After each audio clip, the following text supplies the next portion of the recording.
The alarm didn't sound. That was the first detail Admiral Zara Sterling noticed when the long-range sensors of Kepler 7 outpost registered the signal.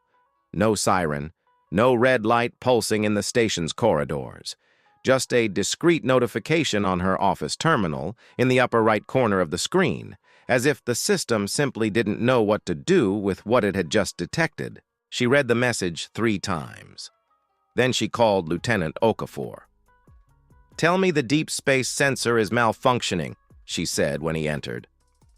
Okafor, a tall man from Liverpool whose specialty was precisely long-spectrum sensor calibration, stared at the screen for 4 full seconds. Zara had chosen him for that post precisely because he never flustered. He was the kind of person who could observe a supernova and first check if the data was correct before doing anything. "It's not malfunctioning," he said. "The formation is coherent, the propulsion signatures are real, and the energy signature pattern matches." He paused, consulting a database Zara knew he hoped he'd never have to use. The Dactorian Empire. Zara was silent for a moment. Through the armored window of her office, the Sol system stretched out in absolute peace. Neptune rotated slowly, its blue atmosphere traversed by winds that had existed before any human looked at the sky. "How many ships?" she asked. "The current reading is 4,300, but the distance is still 2 light-years. The number will increase as they enter the detection cone." 4,300 ships. "Yes, Admiral." Zara stood up. She walked to the window and rested a hand on the cold glass, looking out at space with an expression Okafor would later describe in his report as a kind of quiet peace, like someone finally receiving news they had long awaited. "Activate hotline Kappa 9, she said. "Authentication code Iron 77 Arctic. Don't use regular channels. And Okafor." "Yes, Admiral." "Don't log this contact in the public records." "Not yet." The message reached Earth in 14 seconds. Traveling through the network of warp relays that the government had discreetly installed over 32 years as part of a program official documents called Deep Telecommunications Infrastructure Monitoring. The population had voted for the funding without knowing exactly what they were funding. The Ministry of Communication had been very careful with the nomenclature. In Washington, D.C., in an underground complex that didn't appear on any zoning map and whose energy consumption was accounted for among 47 shell data processing companies, General Wei Huang read Zara Sterling's message with the same coffee he drank every morning. A double espresso, strong enough to dissolve the tooth enamel of any alien species that had tried it, as 3 galactic ambassadors had discovered with memorable consequences during diplomatic visits. Wei Huang read the message, finished his coffee.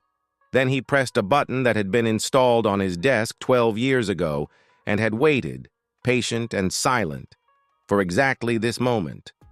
On 4 continents, in bunkers and oceanic facilities and orbital stations that didn't exist in any civil registry, other buttons were pressed in cascade. Project Longwall, 40 years of absolute secrecy, of hidden budgets, of engineers and scientists who had signed non-disclosure agreements their own lawyers couldn't read, awoke. Ambassador Lena Vance learned of the Dactorian advance the same way the rest of the Galactic Council did, through an emergency bulletin transmitted over the official communications network of the Alliance of Star Nations. She was at Parliament Station, a structure the size of an artificial moon orbiting a neutral point between the nearest inhabited systems, when the notification appeared on her universal translator. The Council was in full session. There were 214 species represented in that enormous hall, whose curved ceiling reproduced a panoramic view of interstellar space as seen from outside the galaxy. It was one of the most impressive architectural achievements of galactic civilization, and every time Lena entered that environment, she felt that strange familiarity of being a child at an adult's table. Counselor Jerak, a Valantian whose species had developed interstellar travel 12,000 years ago, was the first to speak after the bulletin was read aloud by the simultaneous translation system. The advance vector is unequivocal, Jarek said, his voice reaching Lena's ears as a soft bass after translation. The Doctorians are moving towards the Sol system. The destination is Earth. A murmur ran through the hall. Not of surprise. Most of the species present had followed the movements of the Doctorian Empire with the same attention one pays to a predator in a pasture. It was the murmur of an anticipated truth finally becoming concrete. This council's recommendation, Jarek continued, and his voice carried that specific gentleness of someone about to say something cruel out of necessity, is that the human species immediately initiate evacuation protocols. We offer refugee species status with temporary resettlement in the Talvar systems, which have recently been vacated by the Garanthi migration. Humanity would preserve its biological existence, its cultural memory, and its right to future territoriality once the situation in the home system is resolved. Resolved. Lena knew galactic diplomatic vocabulary well. Resolved meant after the Doctorians finish what they came to do and leave. And when the Doctorians finish a cataloging job, said Representative Mareth, a Sikari who had grown up in the only system that had escaped a Doctorian attack because its inhabitants had fled 2 generations earlier, they leave nothing to resolve, not a grain of dust with a biological signature. Lena stood up. The hall fell silent with a rapidity that always surprised her. There was something about human posture, she had learned, that conveyed intent in a way that transcended translation. When a human stood up in a room, others knew they were about to speak. It was one of the few universal things she had discovered in years of diplomacy. I thank the Council for the generous offer, she said. I will transmit it to my leadership. The situation is urgent, Jarek said. Doctorian travel time to the Sol system, at the current advance speed, is approximately 8 standard months. The evacuation window is... I understand the window, Lena said. And then, with that specific calm that had taken years of practice to sound natural rather than forced, she added, I will also need to check with Washington, D.C. if there are other strategic considerations that have not yet been communicated to this council. I request permission to temporarily absent myself from the session. Jarek looked at her for a moment too long. Volantians were excellent readers of body language, even from species they considered too young to have developed adequate sophistication. But Lena had spent 8 years learning not to betray anything. Granted, he said. But, Ambassador Vance, do not let hope become an enemy of survival. The Doctorians have catalogued 19 systems. None have survived. With all due respect, Counselor, Lena said, and smiled with that specific gentleness humans used when they were about to say something the interlocutor was not prepared to hear. None of them were Earth. She went straight to the secure communications suite as soon as she left the hall. The message from Washington, D.C. was already waiting for her, transmitted via the same quantum redundancy channel the public knew as the Emergency Diplomatic Backup System. The message was short. It had only 4 words besides the authentication codes. Longwall is active, stand by. Lena read the words. Closed her eyes for a second. When she opened them again, there was something different in her expression. Not relief exactly, but something close to resolution. Like someone who spends years carrying a heavy secret and finally realizes the weight was there for a reason. She went to the small window of the suite and looked out at space. Somewhere out there, 2 light years from the sun, 14,000 ships of the Doctorian Empire advanced in cataloging formation. They had made this journey 19 times. They had exterminated 19 species that, in the Galactic Council's records, were described with terms like promising and technologically young, and unfortunately unprepared for the reality of deep space. Humanity had spent 40 years being called young and promising and emotional and unpredictable. What no one on the council knew, what the Doctorians couldn't know, what Lena had carried alone like a weight on her shoulders for 3 years since they had included her in Project Longwall's innermost circle, was that humanity had used every one of those 40 years to build something the universe had not yet seen. The question wasn't whether Earth would survive. The question was what the rest of the galaxy would do when it discovered it had underestimated the wrong species. Chief Engineer Dmitry Volkov had spent 22 years sleeping less than 6 hours a night.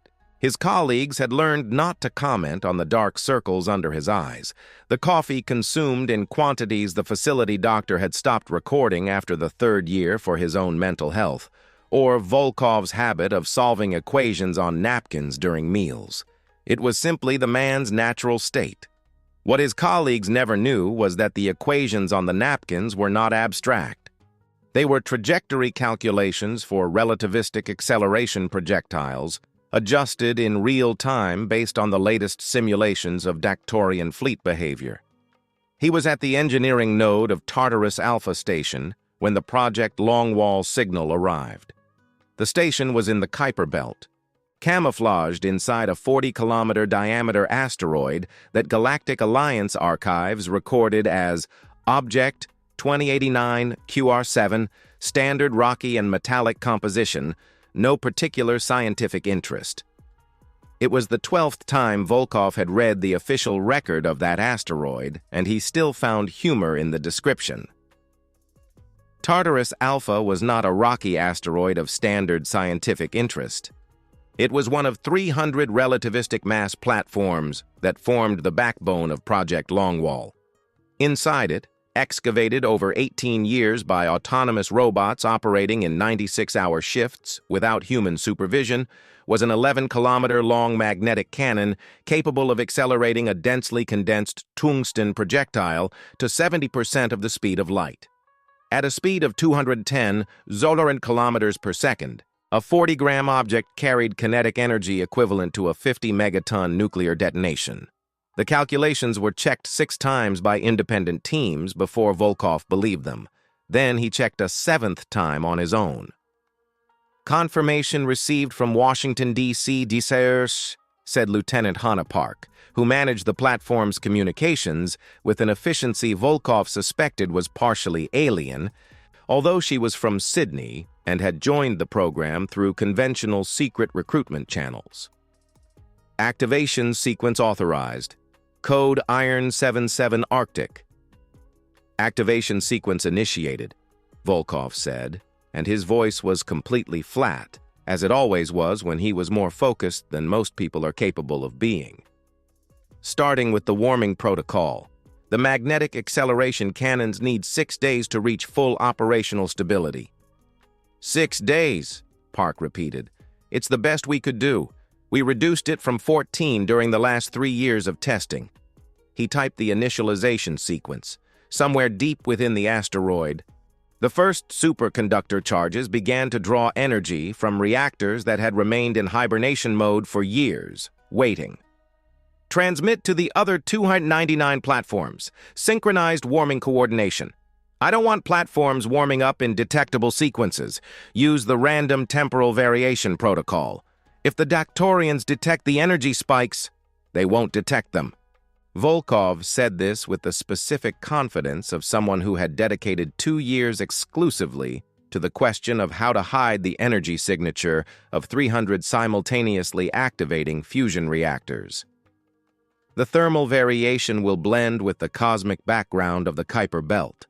Dactorian sensors don't have the resolution to distinguish that at this distance. We checked against the specifications of captured sensors provided to us by Counselor Mareth's team 3 years ago.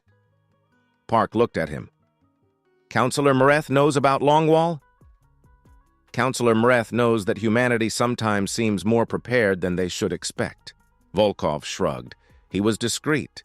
Sometimes bilateral discretion is more efficient than formal alliance. Os. Chief Engineer Sarah Chen was not in an asteroid. She was in the vacuum of space, 2 billion kilometers from the sun, performing what the operations manual described as routine propulsion system maintenance, and which in reality was the final calibration of the field emitters of the dark propulsion engine installed on the HSS Phantom of the Abyss frigate. The engine was, technically, the most revolutionary development in the history of human engineering. It didn't accelerate the ship. It didn't warp space. It did something any reputable galactic physicist would have declared fundamentally impossible. It suppressed the interaction of matter with the quantum layers underlying normal space, making the ship, for all measurable purposes, non-existent. Ships with the active engine didn't reflect light, didn't emit heat, didn't distort gravitational fields, didn't generate propulsion waves. For any sensor the known galaxy had developed in 12,000 years of interstellar technology, a ship with an active dark propulsion engine simply wasn't there. The problem was that the engine also partially erased the crew's interaction with normal space, which produced some interesting side effects. The most common was the sensation that the universe had become slightly translucent, like seeing space through a very fine veil. The most unusual, reported by 12% of crew members in the first 6 months of use, was a tendency to temporarily hear radio frequencies without equipment, which facility doctors had carefully documented and classified as temporary quantum resonance effect, before commissioning additional studies that had not yet been concluded. Sarah Chen had developed immunity to both effects. She considered this a significant personal achievement.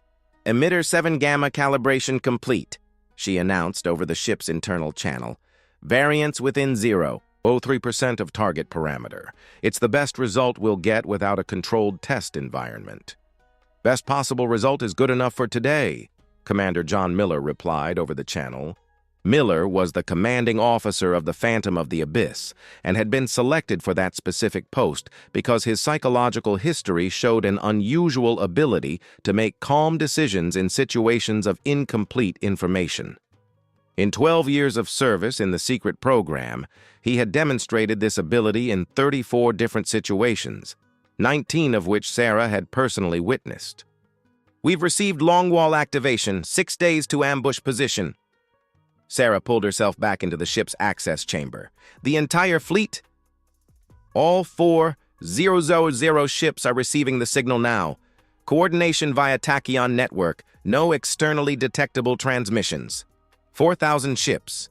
Sarah had helped build the first dark propulsion engines 12 years ago, when the Ghost Fleet was just a theoretical concept in highly classified documents. She had participated in the launch of the first 200 ships, then the next 500, then the batches that followed at a pace they deliberately kept irregular to avoid detectable patterns in component manufacturing records. 4,000 human warships that the universe didn't know existed. Ambush position confirmed, she said, sealing the access chamber. Within enemy formation lines. Correct. The Doctorians will enter the system following their standard formations. We will be inside them when that happens, already in position, invisible. When Volkov's platforms open fire and chaos ensues, we attack command and communications ships from the inside out. Sarah was silent for a moment, processing the scale of the operation. She had spent 12 years building pieces of a puzzle so large it was difficult to visualize the whole. This was one of those moments when the whole became clear. They won't understand what's happening, she said. They'll be under fire from relativistic projectiles from both outside and inside at the same time, unable to locate the enemy. That's the plan. This is going to be? She searched for the word. Yes, Miller said, anticipating. It is. Somewhere between Saturn and the Kuiper Belt, in a facility that had been built in layers over 28 years, and which engineers affectionately called the Box, the strategic intelligence-designated Cassandra completed its 14847, 330-second simulation cycle of the last 72 hours. Cassandra was not a general artificial intelligence. There was an important distinction its creators insisted on maintaining.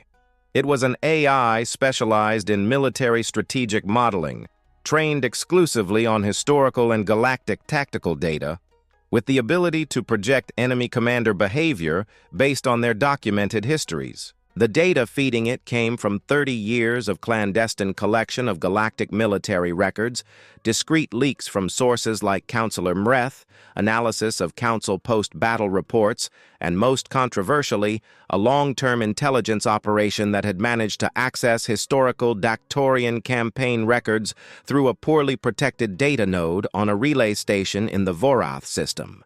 With all this, Cassandra had built a model of Dactorian Grand Admiral Keth Varan with an accuracy her creators called disturbing in their internal notes. She knew that Keth Varan had led 11 of the 19 cataloging campaigns. She knew he preferred inverted V-shaped advance formations with reserves at the rear. She knew he would respond to an unexpected flank by redirecting a third of his reserve force before assessing the scale of the threat, a pattern that had repeated 7 times in his career. She knew, with 7% confidence, exactly what he would do when the trap closed. What she couldn't model, and what her creators had discussed in long night meetings, was the human variable on their own side. Cassandra could predict aliens with remarkable accuracy. Predicting humans was another matter. Humans did things that weren't in historical data. They improvised, changed their minds in the middle of a situation, created solutions no algorithm would have generated. It was, at once, the greatest risk and the greatest advantage of the plan. While the warming engine of the 300 relativistic platforms began its 6-day cycle in silence in the Kuiper Belt, and while 4 Zero-Zurata invisible ships began to move smoothly towards the positions that Cassandra had calculated 3 months earlier, Grand Admiral Keth Varan slept in his rest chamber aboard the flagship, dreaming, presumably, of the 20th system he would catalog without difficulty. He had done this 19 times. To him, it probably seemed like routine work. Humanity had spent 40 years making his work impossible, and he knew nothing. The Parliament Station meeting chamber had been designed to accommodate any known biological form of the Galactic Alliance. There were sections with distinct atmospheres, separated by transparent containment fields. There were adaptable seats that molded to the morphology of each occupant. There were lighting systems that could reproduce any native star spectrum a delegate might prefer. What it had not been designed to accommodate was a human being refusing an evacuation order in front of representatives of 213 species. Earth's position, Ambassador Vance said, standing in the center of the plenary, is that we respectfully decline the offer of refugee status. The silence that followed had a specific quality. It was the silence of 214 species simultaneously processing something that had not happened before. Counselor Jarek leaned forward in his elevated seat, a Volantian's compound eyes catching details of expression any human would have missed. Ambassador, with respect, I want to ensure the translation was accurate. Are you refusing evacuation? I am declining the offer of evacuation, yes. The Dactorians have cataloged 19 systems. Representative Yavash, a Corvani whose species had been neighbors of the 17th cataloged system and had seen the records of the results, could not keep her voice completely free of emotion. There is no known defense against their advance formation.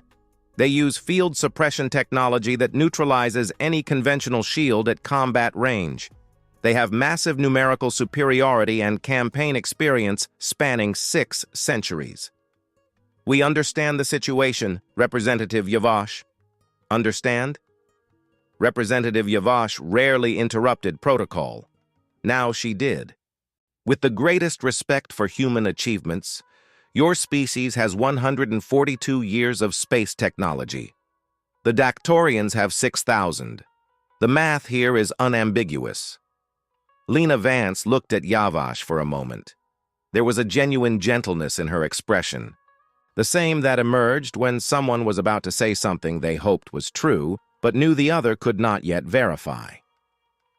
Representative Yavash, may I ask a question? She said. In the records of the 19 cataloging campaigns, Did any of the target systems know the attack was coming more than 8 months in advance? Yavash processed the question. The Dactorians normally do not announce their intentions. In Earth's case, the early detection was... She paused.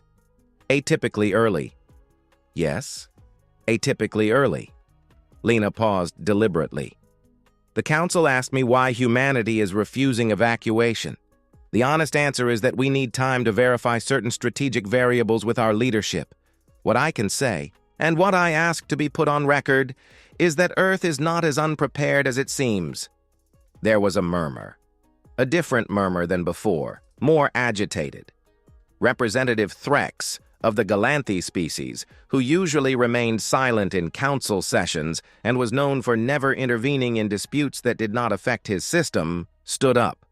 This was unusual enough to silence the murmur.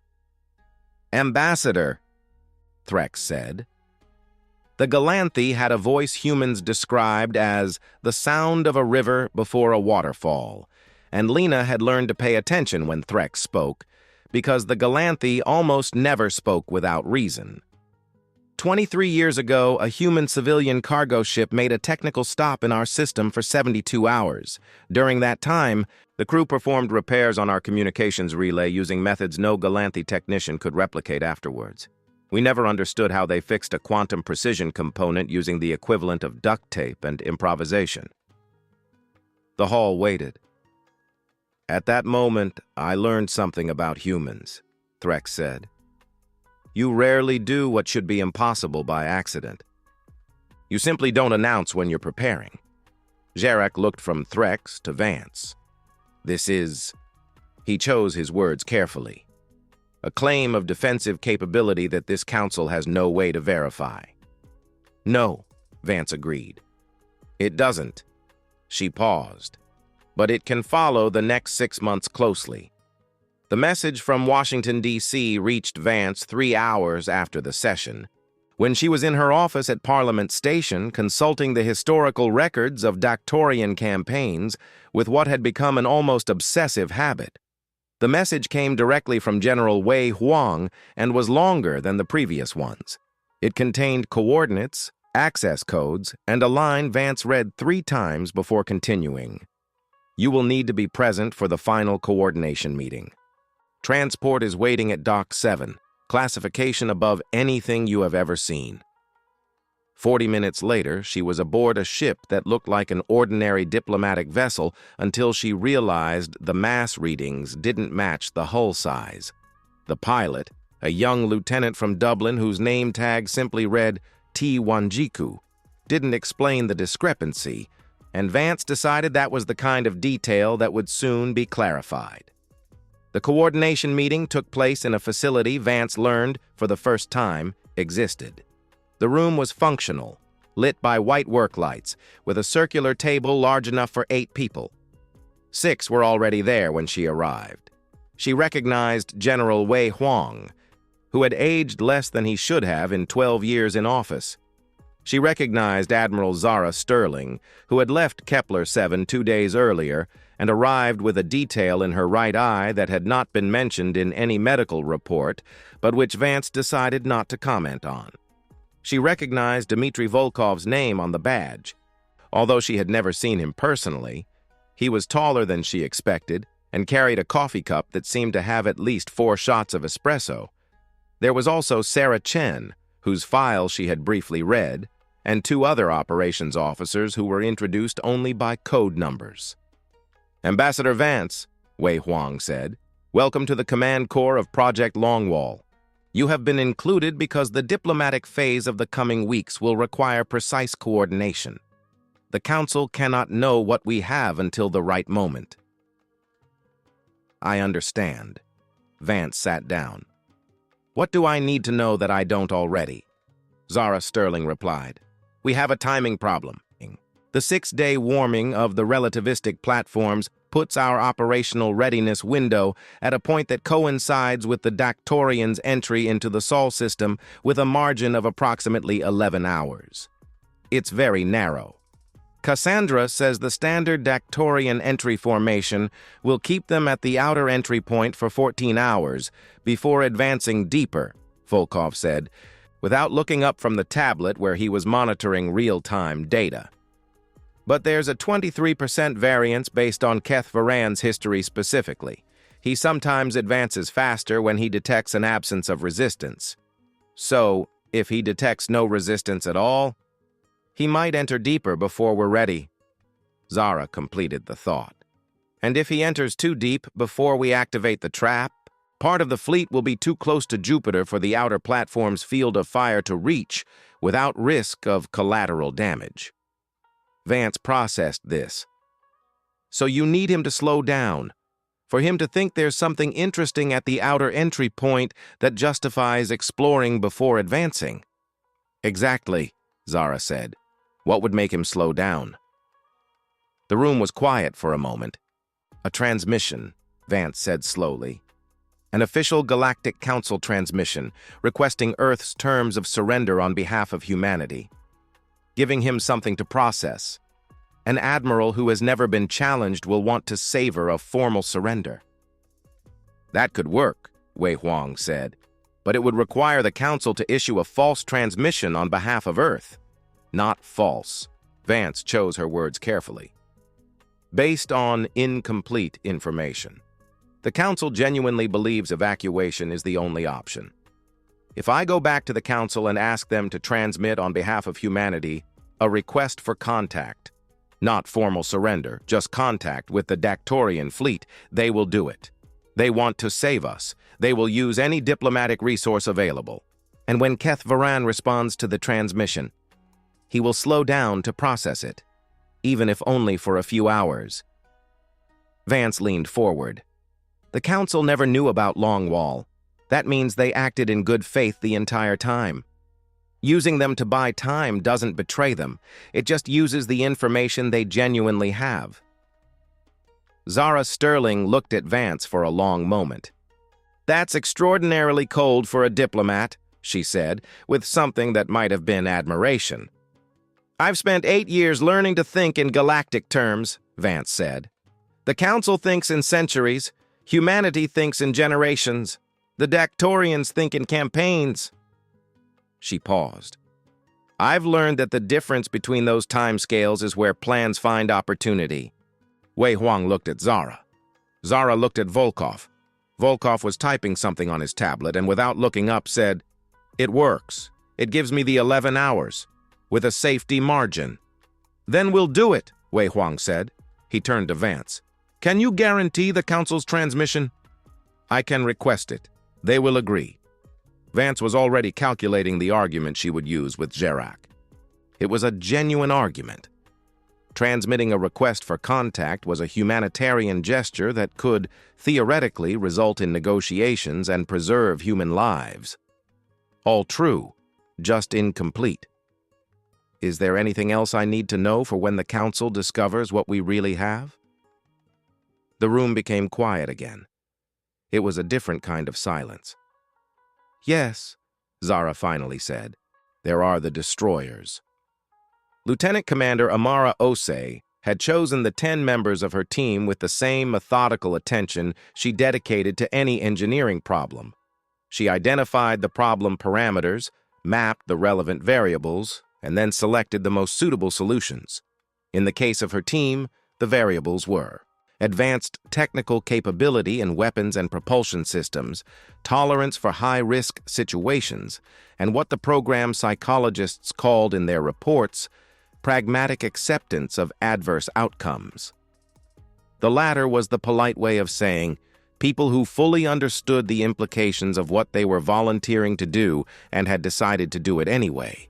Of the 847 candidates who met the skill criteria, 312 underwent full psychological evaluation. Of those, 11 were selected, including Amara herself.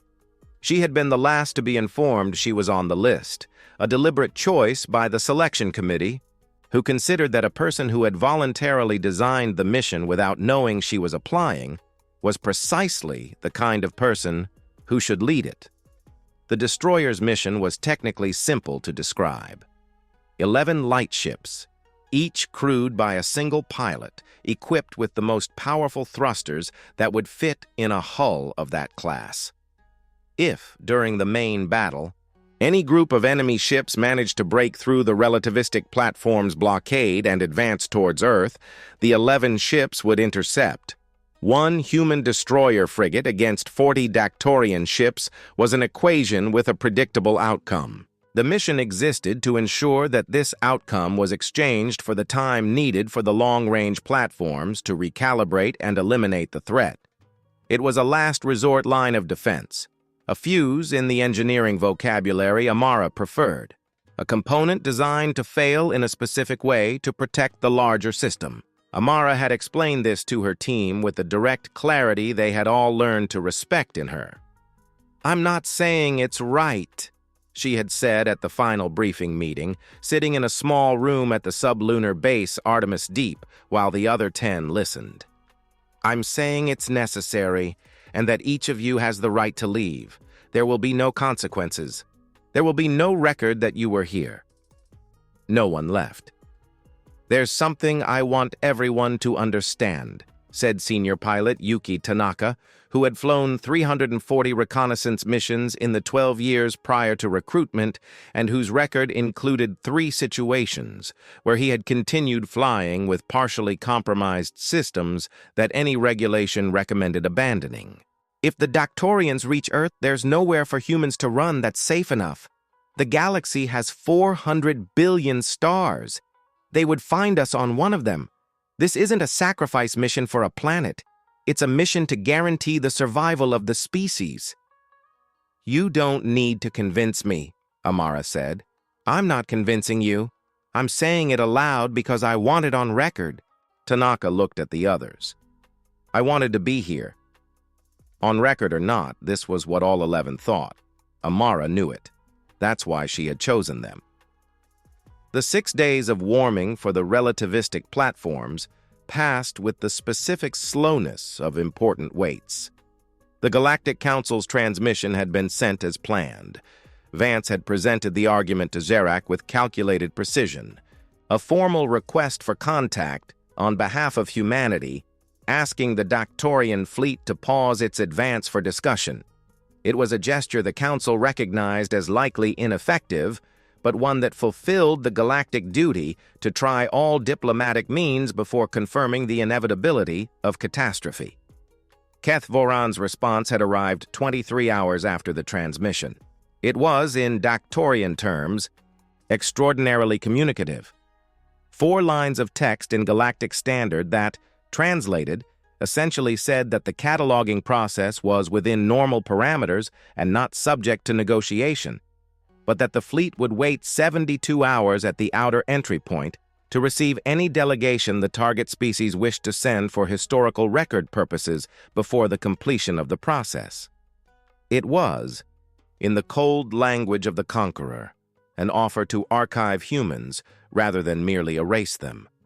It was also exactly the 72 hours Admiral Zara Sterling needed. She had spent those 6 days on the bridge of the HSS Meridian, the flagship of the Ghost Fleet, positioned in absolute silence at a strategic point between the orbits of Jupiter and Saturn. Around her, invisible even to each other, 999 other ships waited. Communication between them was carried out by compressed tachyon pulses with a signature so close to quantum background noise that a separate signal would be needed for the communication's own detection. Volkov had designed that communication system. It had taken 4 years. "Cassandra finalizes its entry projection in 40 minutes, said Major Torres, Meridian's operations officer. "The leading formation will be in position of maximum concentration, relative to relativistic platforms T7 and T9 at 1432 coordination time." "That's the window," Zara said. "Yes.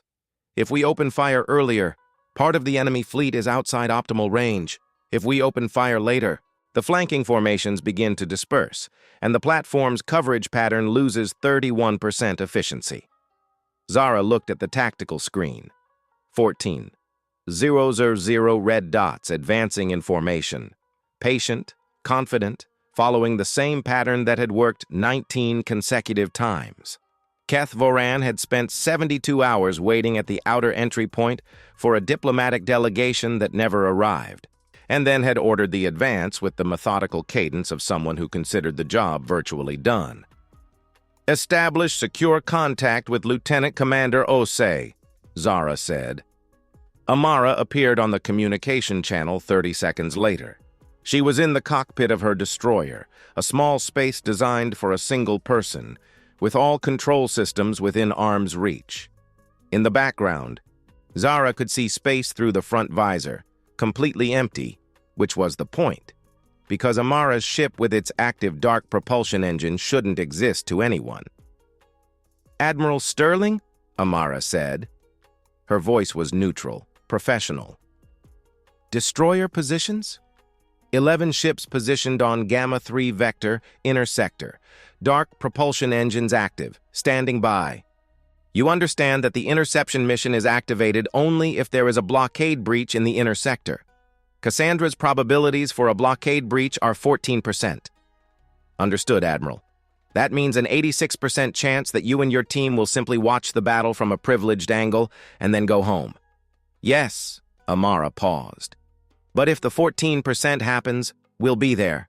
Zara looked at the other woman's face on the screen. There was a calm there that was not indifference. It was the calm of someone who had done the math, fully understood the numbers, and decided that the numbers were acceptable. "Good hunting, Lieutenant Commander," Zara said. "Good hunting, Admiral. At 14:31 coordination time, with the Dactorian fleet in maximum density formation between the orbits of Neptune and Uranus, Zara Sterling said 4 words over the command channel. Activate Project Long Wall. In the Kuiper Belt, 300 asteroids that had remained completely inert for years ceased to be asteroids and became something the galaxy had no name to adequately describe. The magnetic acceleration chambers reached maximum power in Aro. 4 seconds. The densely condensed tungsten projectiles, 40 grams each, precisely calibrated, launched at angles calculated by Cassandra over 6 weeks of simulation, accelerated along 11 kilometers of magnetic rail, and exited into the vacuum of space at 70% of the speed of light. Light travels at 300 kilometers per second. The projectiles traveled at 210,000. They reached the Dactorian fleet before any sensor could register that they had been fired. For the Dactorian fleet, the universe simply exploded. There was no warning, no gradation. A warship was intact. 0.003 seconds later, it ceased to exist as a coherent structure. The kinetic energy of 40 grams at relativistic speed was enough to penetrate any shielding galactic technology had developed because shielding had been designed to resist energy, not relativistic impact. Force fields failed because there was no activation time. Detection systems failed because there was no detectable signature before impact. Evasion protocols failed because evasion geometry requires time to execute. In 4 seconds, 340 Dactorian ships ceased to exist. On the command channel of the Dactorian flagship, Keth Voran received the first sensor readings with the calm of a veteran who had survived many battles. Then he read the readings again. Then he called his armaments officer and asked for the readings to be verified by 3 independent systems. The 3 independent systems confirmed the same impossible. They were being attacked by projectiles traveling faster than their sensors could detect, coming from a void their instruments confirmed as absolutely empty of any threat. Keth Voran had spent 600 years of his empire's history without ever facing an ambush. His species had survived and thrived precisely because it had learned to eliminate any civilization that could pose a future threat before that threat developed. What was happening now should not be possible. "Delta counterattack formation," he ordered. 6 centuries of military instinct functioning on automatic. Immediate dispersal. Projectile origin tracking. Projectile origin tracking found nothing. Because at the exact moment the relativistic platform's projectiles began to wreak havoc on the enemy fleet, 4 Irauran human ships that didn't exist simply appeared, emerging from within the Dactorian lines themselves. invisible until the moment they activated their weapon systems at point-blank combat range. The space between the orbits of Neptune and Uranus became, in a matter of seconds, the most violent and incomprehensible battlefield the Dactorian Empire's history had recorded in its 6 centuries of existence. And deep in the inner sector, 11 destroyers waited in silence. The battle was 8 minutes old when Amara Ose saw the signals on her tactical radar. She had observed the first 8 minutes with the concentration of someone waiting for a specific signal. The chaos of the main battle was visible even at a distance. Flashes of dark propulsion energy deactivating, explosions of weapon systems. The curved trajectory of relativistic projectiles captured as plasma trails on her high-precision sensors. It was immensely, strangely beautiful. She had spent years helping to plan this, and yet seeing it happen on a real scale was different from any simulation. But it was the signals in the lower sector that mattered now. Blockade breach on Gamma-3 vector. Her ship's tactical analysis system said, 418 Dactorian combat and transport class ships on acceleration trajectory. Projected destination, Earth. Estimated time of arrival at inner sector, 94 minutes. 94 minutes. The long-range platforms in positions T14 to T22 would need 43 minutes to recalibrate after the first firing cycle. They could eliminate the breakthrough group, but only if they had the 43 minutes. The difference between 94 and 43 was 51 minutes that didn't exist unless someone created them. Amara opened the group channel. Destroyer team, Ose here. We have a breach on Gamma-3. 418 ships on interception trajectory for Earth. Activating fuse protocol.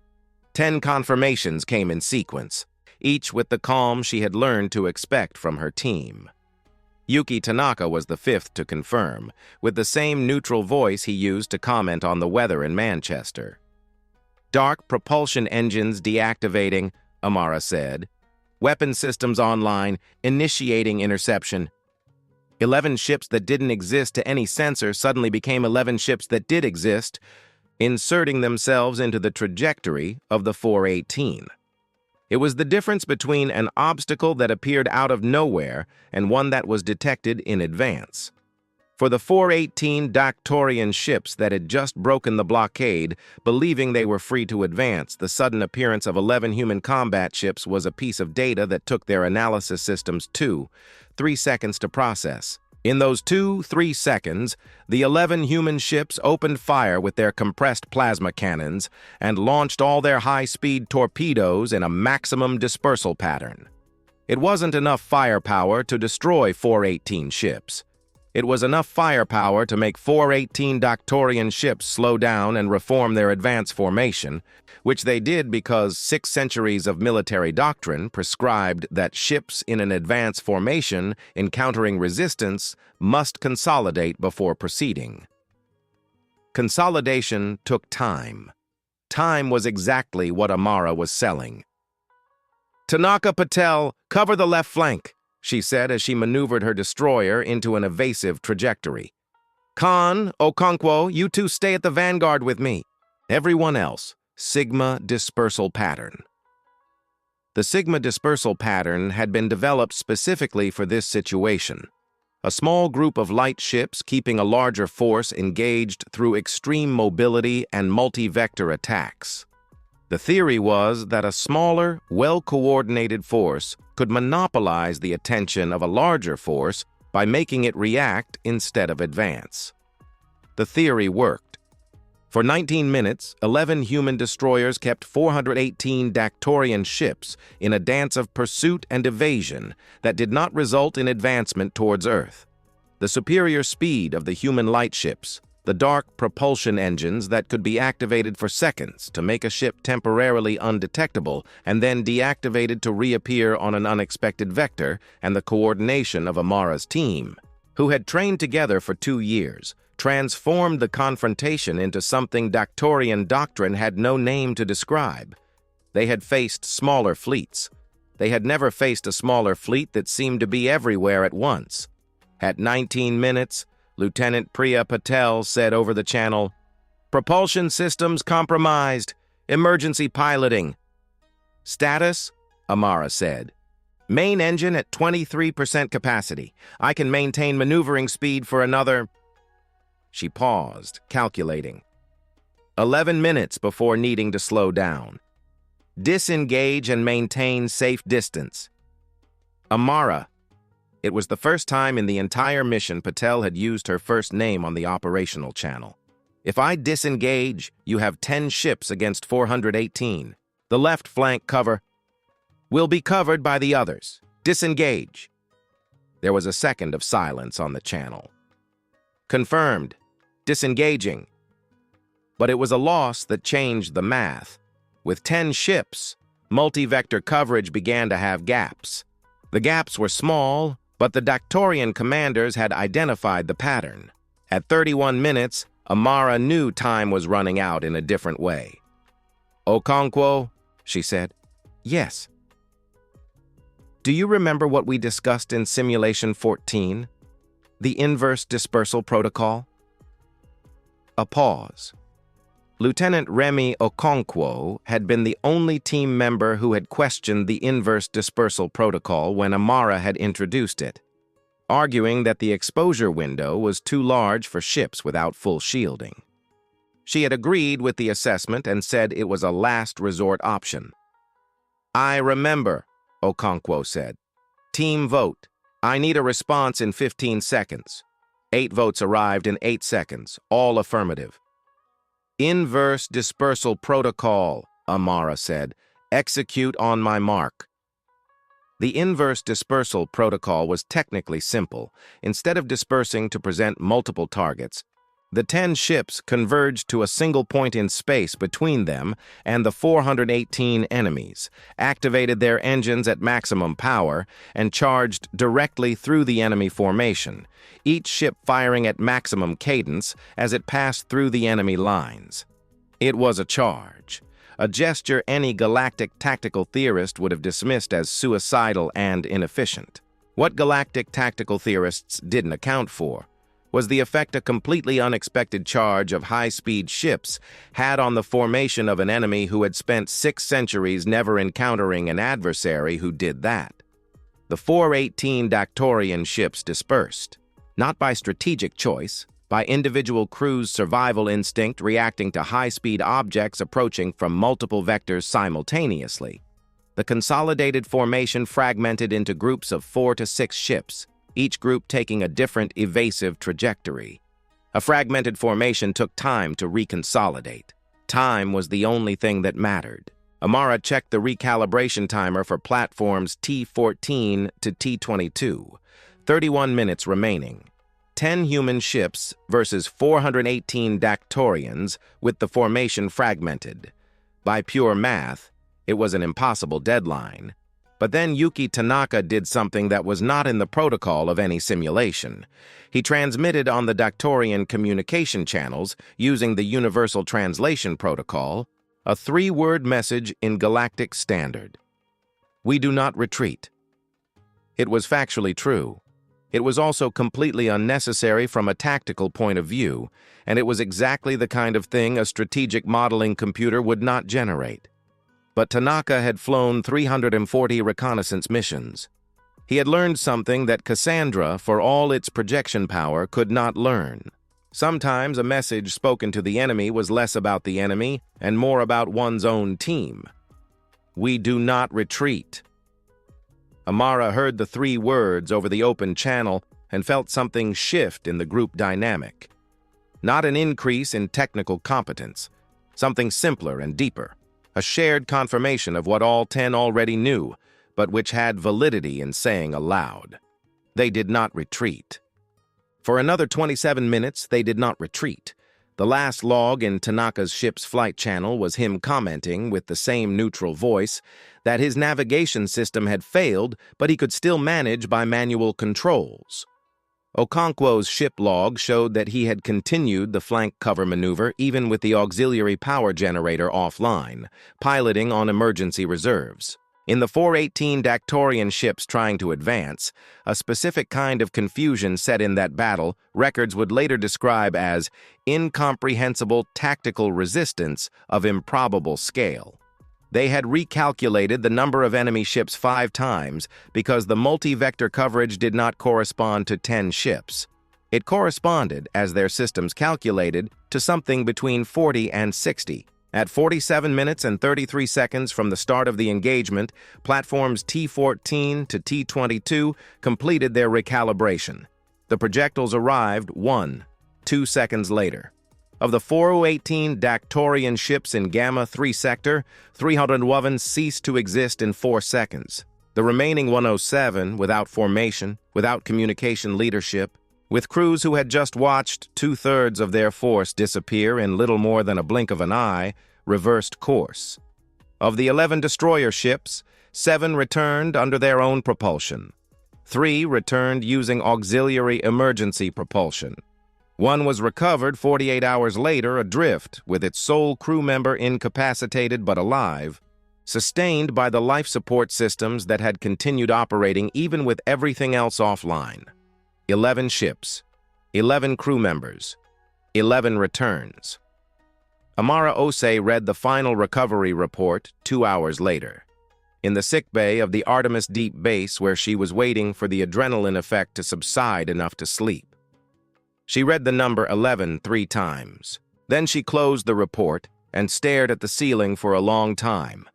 Around her, in the space stretching from the Kuiper Belt to the inner orbits, the main battle still continued. But the inner sector was safe. Earth was safe.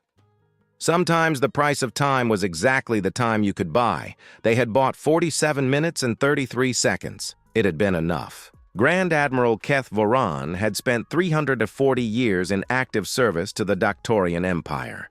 In 340 years, he had survived 23 campaigns, including one in which his flagship had run out of propulsion in orbit of a hostile system, and he had awaited rescue for 19 days without altering his daily work program. In 340 years, he had experienced defeat only at the level of secondary missions, never at the strategic level. He had also, in those 340 years, never sent a message of surrender. The message he composed now was technically brief, 8 lines in Imperial Dactorian, automatically translated into Galactic Standard as protocol required. But the 8 lines had cost him something he could not quantify precisely, and the imprecision itself was a disturbing datum for a commander who had dedicated 3 centuries to making everything quantifiable. He asked his second-in-command to leave the bridge before transmitting. There were formats for capitulations, but there were dignities that needed no witnesses. The message reached the HSS Meridian's communication systems at 17:43 coordination time. Admiral Zara Sterling read it in silence. Then she read it again. Then she called Torres. "Confirm authenticity of origin," she said. "Confirmed. Transmission from Dactorian flagship Keth Dovar. Biometric signature of Grand Admiral Keth Voran. He's asking for terms." Torres was silent for a moment. Yes. Zara looked at the tactical screen. The battlefield had transformed in the last hours. Of the 14 Aero-Dactorian ships that had entered the Sol system with the methodical confidence of someone doing routine work, 9-200 had ceased to exist.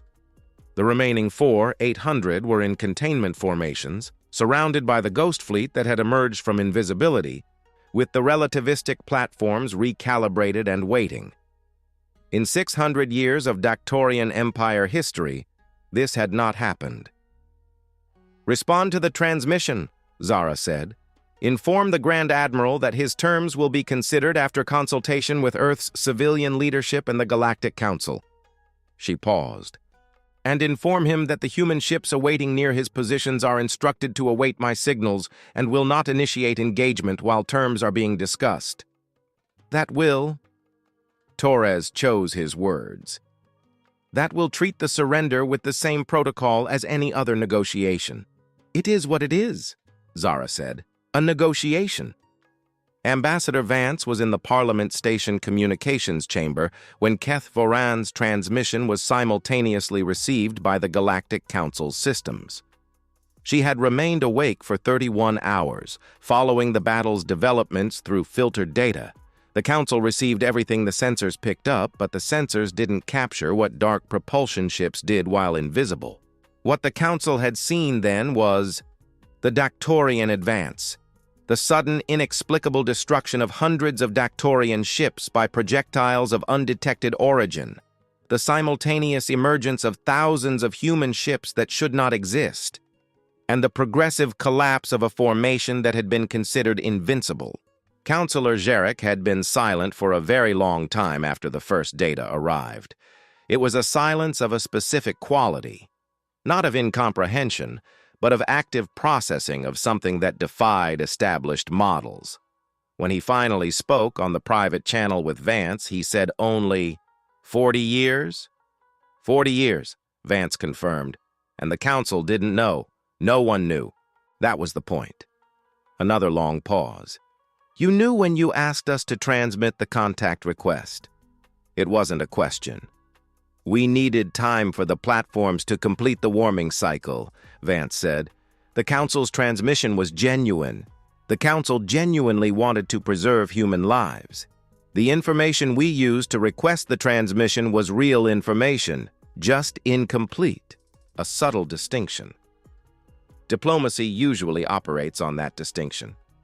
Jarek was silent for a longer moment. When he spoke again, there was something different in his voice. Not exactly humility, because Volantians had a different emotional architecture, but something analogous. A reevaluation expressed as increased care in the chosen words. Humanity, he said, is surprising in ways I admittedly hadn't modeled. We tend to be. The plenary session of the Galactic Council was convened for 48 hours after Keth Voran's surrender transmission. In that interval, there were 214 parallel consultation sessions between representatives and their respective leaderships, 47 official communiques on the state of health of the Sol system and its inhabitants, and an undocumented number of private conversations in which the same theme emerged repeatedly.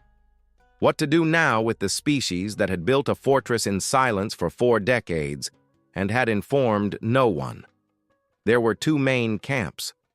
One argued that a civilization capable of secret military development on such a scale was a risk to the established galactic order.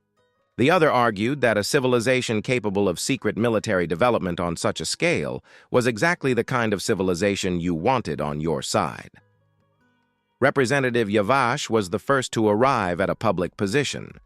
In a communication she circulated among 30 representatives before the session, she wrote that she had seen the records of the 17th system catalogued by the Dactorians. Her species had survived the loss of their neighboring system because they had fled. Humanity had chosen differently, and humanity had made the possibilities for everyone different. Yavash's argument was simple. Whoever changes what is possible changes what everyone else can expect. Earth had changed what the rest of the galaxy could expect for its own security. There was, of course, the question of silence, of the 4-decade secret. Vance had prepared her answer to this point during the 48-hour interval. When it was her turn to speak in the plenary, she stood in the center of the enormous hall and began with something that was not an argument. It was a question. "In what galactic language," she said, "is there a protocol for a new species to communicate that it is building advanced defenses while still learning to diplomatically navigate a council of 214 civilizations? In what form does one record? We are preparing something the entire universe will consider impossible." The hall fell silent. We had no language to say what we were doing because there was no established context to say it. So we did what humans do when there is no protocol. We kept doing the work and waited for the moment to be able to show it. She paused. I regret that the moment did not arrive in a more convenient way for the council. But I do not regret what was built. Representative Threx was the first to speak after that. With that voice that sounded like a river, he said, "The question is not how it was done, The question is what we do now with what we know is possible. Jarek was silent for a long time. Then he said something he had not said about any species in 12,000 years of Valantian historical record. I propose immediate elevation of Earth to senior member status of the Council, not by ordinary vote, by recognition of an established fact. 4 weeks later, in a ceremony that the Galactic Communication Network broadcast to 214 inhabited systems, Lena Vance walked to the center of Parliament Station's plenary under a silence she later described as the kind of silence that has weight. It was not the silence of 214 species ignoring a presence. It was the silence of 214 species paying attention with total concentration. The distinction she had learned over 8 years of galactic diplomacy was enormous. Wei Huang was watching via the secure broadcast network in Washington, D.C., with his usual double espresso. Zara Sterling watched from the bridge of the HSS Meridian, now docked in Jupiter orbit as the Doctorian capitulation negotiations were finalized. Dmitry Volkov watched from Tartarus Alpha, where the engineering team was already reconfiguring the relativistic cannons for a second cycle of preventive maintenance, because Volkov was the kind of person who saw a battle victory as the ideal moment to check the systems before the next one. Sarah Chen watched from the Phantom of the Abyss. Amara Osei watched from the Artemis Deep Sickbay, still recovering, with a tablet positioned so she could see the broadcast while lying down. Vance reached the center of the plenary. Jarek awaited her with the senior member symbol, a physical object of a metallic alloy humanity had not yet developed, transparent as glass but stronger than any steel, which emitted a slight bioluminescence in the specific ultraviolet light spectrum the Valantians had chosen to represent mutual recognition. She received it with both hands. Jarek said in galactic standard with simultaneous translation reaching 214 systems at the same time. In the name of the Galactic Council, we recognize Earth as a full member of our community. What you have done has changed what we all can expect. This is rare. This is valuable. Welcome. Vance looked at the symbol in her hands. Then she looked at the hall. 214 species, thousands of years of combined history, civilizations that had seen stars born and die. And then she said something that was not in the prepared speech, something that came from a different part of thought, from that part that neither calculates nor plans, but simply knows. We are here, she said, because 40 years ago, people who would never live to see this moment decided to build something so that other people could be here. I am not accepting this for myself. I am accepting it for them. The galaxy hadn't seen emotional humans as a strength. It had seen it as a weakness, that tendency to care about things beyond immediate survival, to make sacrifices that surpassed any benefit calculation, to build for generations that didn't yet exist. What the Galactic Council had finally understood in that moment was that they had mistaken depth for immaturity. Humanity wasn't emotional instead of strategic. It was strategic because it was emotional. Emotion was why humans built fortresses for unborn children. It was why 11 ships refused to retreat against 418. It was why an engineer slept 6 hours a night for 22 years to ensure an equation was correct. Keth Varan had written, in his capitulation report, a document the Council's records would preserve as historical, that he had not lost to human technology. He had lost to something he could not quantify, to a willingness to pay any price for the time needed to protect what they loved. In 600 years of his empire's history, he had catalogued 19 species. In none of them had he encountered that. That, he wrote, was what made humans differently dangerous. Not the firepower, not the technology, the willingness. Later, when the ceremony had ended and the plenary was dispersing, Jarek found Vance in the corridor outside the main chamber. He was alone, which was unusual for a counselor of his standing. One last thing, he said. She waited. The Doctorian historical records document the session in which this council recommended Earth's evacuation. They document your refusal, and they document my observation that hope should not become an enemy of survival. He paused. Do you remember what you replied? I said none of those systems were Earth. Yes. Jarak was silent for a moment. I thought it was arrogance, the kind of irrational hope young species build because the alternative is hopelessness. And now? He considered the question with that seriousness Valantians brought to any statement that would remain on historical record. Now I think it was knowledge, he said. You knew something I did not know, and you chose not to tell me because the time was not yet right. A pause. That was skillful. Vance felt the urge to smile, but suppressed it. There were contexts where a human smile was misinterpreted as provocation. This could be one of them. I learned from the council, she said, thinking in centuries. Jarak made that gesture Valantians used when they recognized a well-made point, a minimal inclination of the head that lasted exactly 2 seconds. Welcome, he said, to the adults' table. Vance walked back to the nearest window and looked out at space. Somewhere in that vastness of light and darkness, the sun was just another star, small, average, with nothing particularly remarkable to distinguish it from the hundreds of billions around. Except that orbiting it was a planet where there were creatures who had decided, 40 years earlier, that they weren't going anywhere, and who had built, in silence and patience and sacrifice and ingenuity, everything necessary to be right about it. The universe was enormous. The silence between the stars was immense, but humanity's silence had been, all this time, merely a roar of preparation, waiting for the right moment to sound. Now the universe had heard, and the universe would never forget.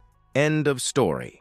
If the tenacity of the human crew inspired you, subscribe to the channel for more chronicles from the galactic frontier. The next story is already being built, in silence, in patience, and with the same willingness to pay any price for the necessary time. The frontier awaits.